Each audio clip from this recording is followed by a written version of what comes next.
सोलापूरमध्ये हिंदूंनी हिंदूंकडूनच खरेदी करावी अशा आशयाचे फलक हे लावण्यात आलेले आहेत।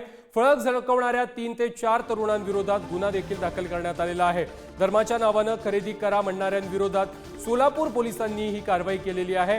पहलगाम हल्ल्यानंतर सोलापुरातील तरुणांनी आंदोलन केलेलं होतं। विनापरवानगी आंदोलन करत मनाई आदेशाचं उल्लंघन केल्याप्रकरणी देखील गुन्हा नोंदवण्यात आलेला आहे। या संदर्भात अधिक माहिती देत आहेत आमचे प्रतिनिधी अनिकेत गायकवाड। अनिकेत, पहलगाम हल्ल्यानंतर देशभरामध्ये संताप पाहायला मिळतोय। सोलापूरमध्ये हिंदूंनी हिंदूंकडूनच खरेदी करावी अशा आशयाचे फलक लावलेले होते। काही जणांनी आंदोलन देखील केलेलं होतं। त्यानंतर आता 4 ते 5 तरुणांवरती गुन्हा दाखल करण्यात आलाय।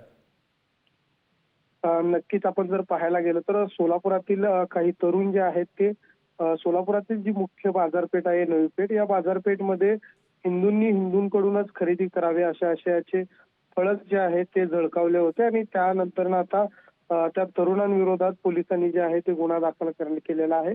तर धर्माच्या नावाने जे आहे ते खरेदी करा म्हणणाऱ्या आंदोलकाच्या विरोधात जे आहे ते पोलिसांनी कारवाई केल्याचं दिसून येते।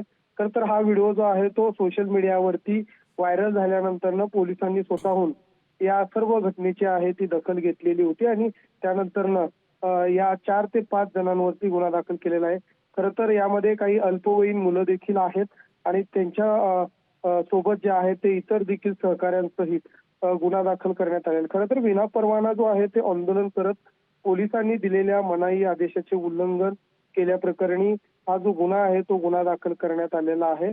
खरं तर आपण पाहायला गेलं तर पहलगाम या ठिकाणी जो हल्ला झाला त्यानंतर सोलापुरातील तरुणांनी मुख्य बाजारपेठेमध्ये हे आंदोलन केलं होतं आणि हा व्हिडिओ व्हायरल झाल्यानंतर पोलिसांनी याची दखल घेतली। नक्कीच अनिकेत, या अगोदर तरुणांनी आंदोलन केलेलं होतं। आज काही पोस्टर झळकवले, त्यानंतर त्यांच्यावरती पोलिसांनी कारवाई केलेली आहे। धन्यवाद तुम्ही दिलेल्या सविस्तर माहिती संदर्भात।